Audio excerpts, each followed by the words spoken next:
It's the Michigan Football Report from Chat Sports before we jump into today's show, which is going to be a fun one, I think. It's a little bit different than our normal kind of shows. I'll ask you to follow me on Twitter at James Yoder. I tweet about Michigan football pretty much nonstop. Also take a lot of jokes and shots at Ohio State where we can. You're going to ask me about the shirt here in a second. We'll get to that here in just a moment. But make sure you follow me on Twitter. It's at James Yoder. It is the Michigan Football Report from Chat Sports coming up right now.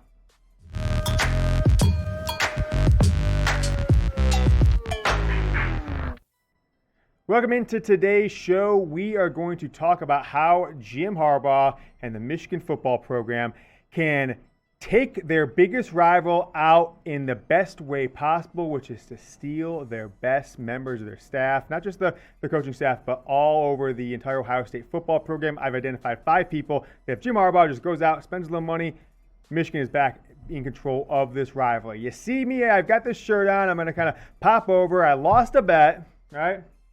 Got an Ohio State logo here on my shirt, right? This is not me changing alliances or anything like that. I'm embarrassed to wear this. Some of the YouTube boys at Scarlet and Gray, they've become people I know, and they launched a YouTube channel, 800 followers. They needed to get to 1,000. I made a joke that Ohio State fans are so brutal. They won't follow these guys, get up to 1,000 in like a day or two. They did get up to 1,000 and well over that with my guarantee that if you did, I'd wear an Ohio State shirt. But fear not. It is a good Ohio State shirt. This one means a lot to Ohio State fans, believe me. So we'll talk about that here in 1 second. But let's take a look at it. It is my blueprint to take down Ohio State here on the show.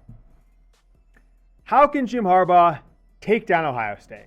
It is not going to be by out-recruiting them, I don't think, with the current staff. I don't think it's going to be out-talenting them with the current players they've got on the field. And with what Ohio State has coming up on offense, from quarterback, wide receiver, running back that are freshmen or this upcoming senior class, it seems like their talent is just going to get better and better. So you got to kind of take the people who have helped build this Ohio State powerhouse, bring them up to Michigan. So here's how Jim Harbaugh is going to take down Ohio State. If he wants to do it, he cannot be Mr. Nice Guy. He's got to play dirty, just like Ryan Day was when he took Greg Madison and took out Washington. Ohio State's recruiting and conditioning staffs are A+. Arguably, those two combined, the best in the country. Arguably, Alabama could be in there, but with Saban at top, I think you could swap a lot of different people in there for Alabama. And so if you want to beat Ohio State, you have got to take their people.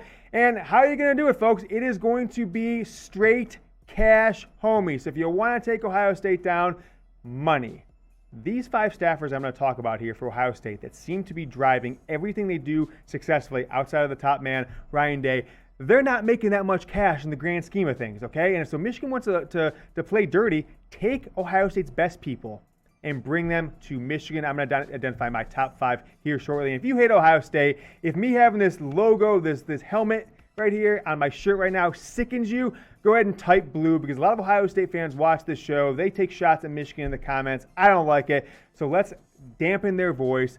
Let them know that despite Ohio State dominating the rivalry lately, that Michigan fans are loud and they're proud. Type go blue in the comment. My number 1 Ohio State staffer that Michigan can get, they can easily get him, right? Mark, I'm sure you're going to watch the show and say, no way, I'm Ohio State for life. Mark Pantoni. He is the general manager, the most important person in Ohio State's football program. I would argue if you keep him and the guy I'll have number 2 on my list coming up, their head of strength and conditioning, you keep those guys employed at Ohio State, you could bring in almost any coach in the country and you're still going to win 10 games. You might not be as dominant as they are now, but they're never going to fall to a 500 team. They're never going to have a losing season if you keep these guys, bringing in the best players, having the best roster management, and then we'll talk about the strength and conditioning in a second. So Pantoni's making $225K a year. I say offer him $1 million or more per year, because hell, Josh Gaddis, Michigan's kind of failing, mediocre offensive coordinator, just got a raise. He's going to be making $1 million a year. And you're telling me you can't find money to take Ohio State's head of player personnel, to basically their general manager of their entire program, the one who identifies the best talent in the country. He did it at Florida, was part of a couple national championship teams, and he's come to Ohio State and has replicated the same thing. If he came to Michigan, it would be a terrible blow to Ohio State, and it would be an incredible win for Michigan. Kind of think about, I can't remember the guy's name off the top of my head, Theo Epstein, right? He's with the Red Sox, takes them to a couple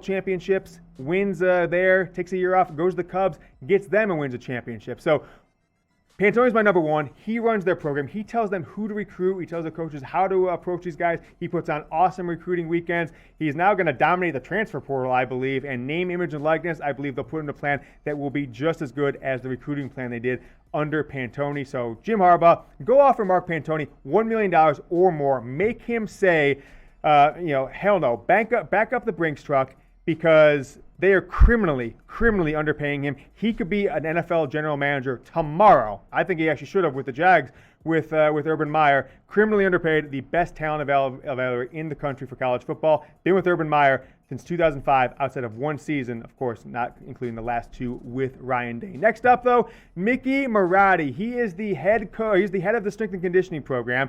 $800,000 plus a year.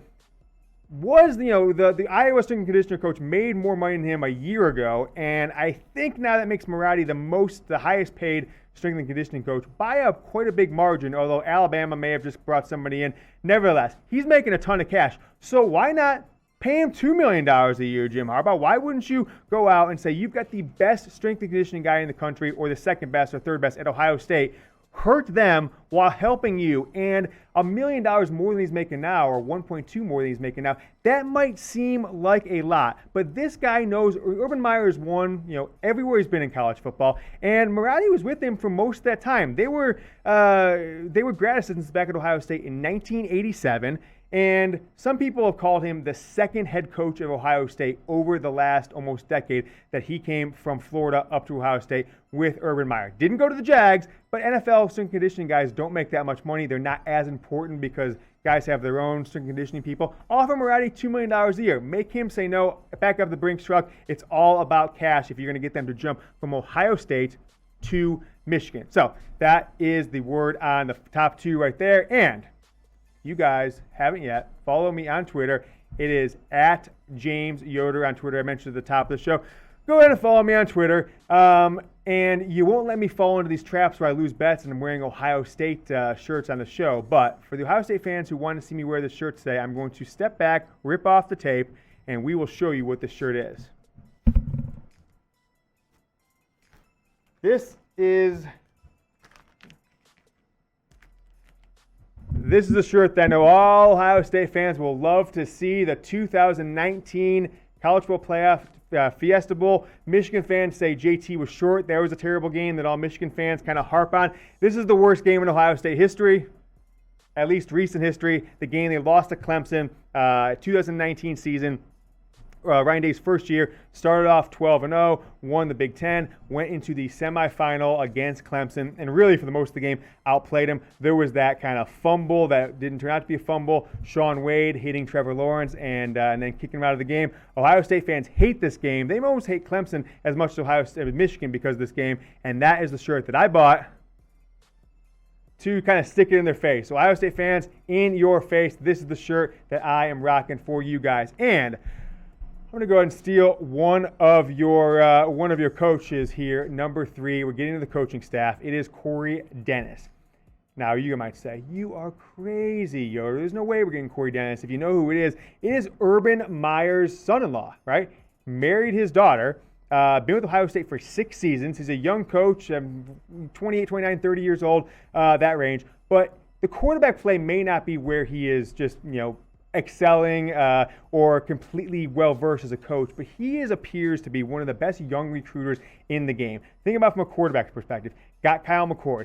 Got Quinn Ewers, who might be right now one of the best prospects we've ever seen in high school football coming into his senior year out of South Lake, Texas. Kind of blew up the internet this past week. So if you go get Corey Dennis, not only do you take Urban Meyer's son-in-law, who is criminally underpaid at $300,000 a year for what he has brought to the program, just landed the biggest recruit in at least 5 years in all of high school football coming into college.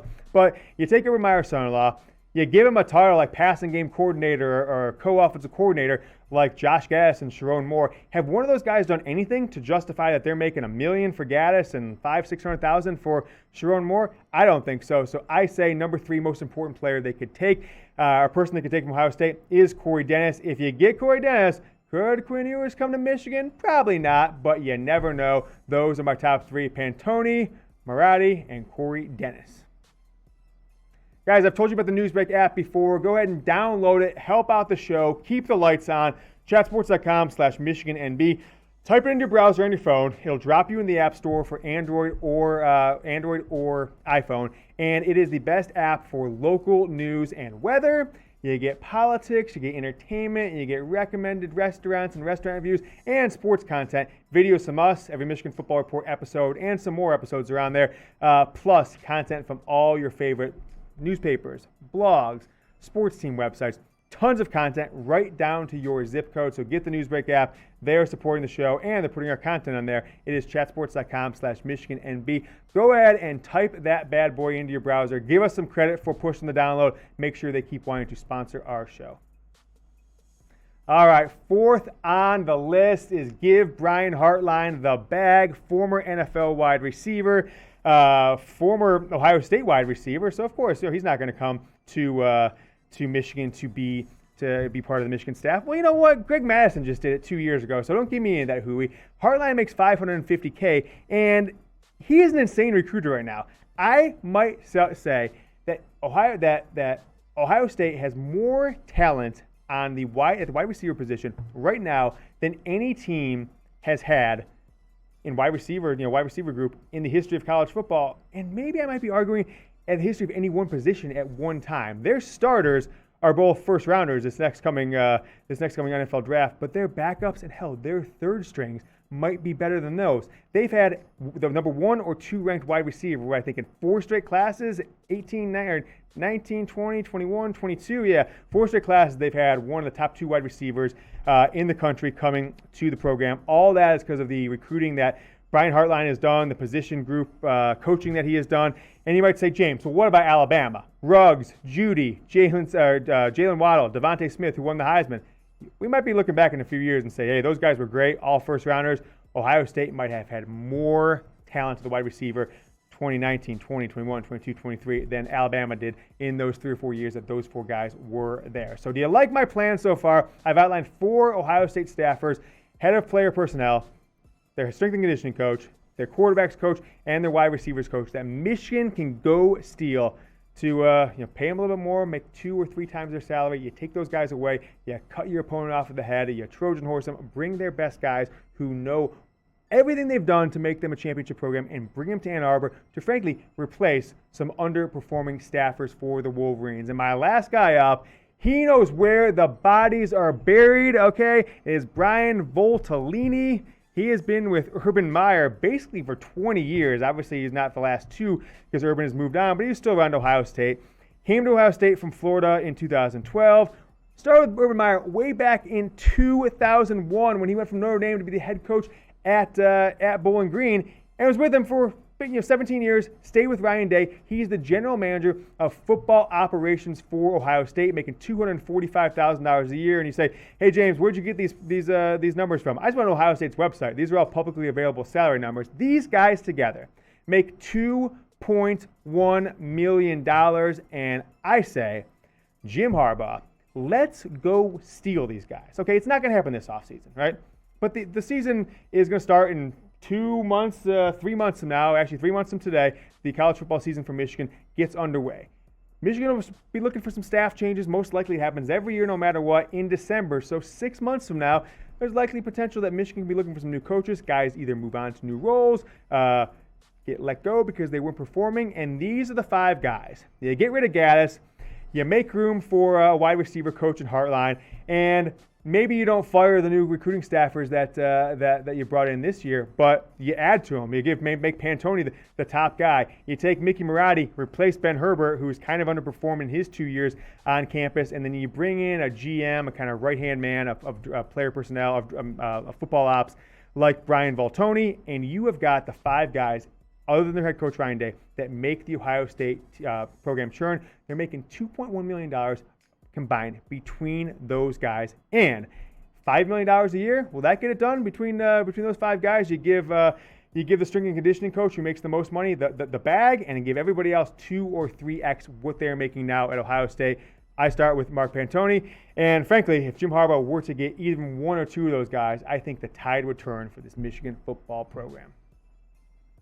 All right, so you see me wearing this shirt, okay? I just want to make sure before we end the show, that all Michigan fans who have made it to the end know that this is, I wish I had a Michigan shirt underneath it. I didn't think that far ahead, but I'm going to do this for you.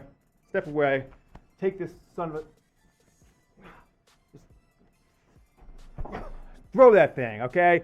F you, Ohio State. Go blue. We'll see you next time. That's all.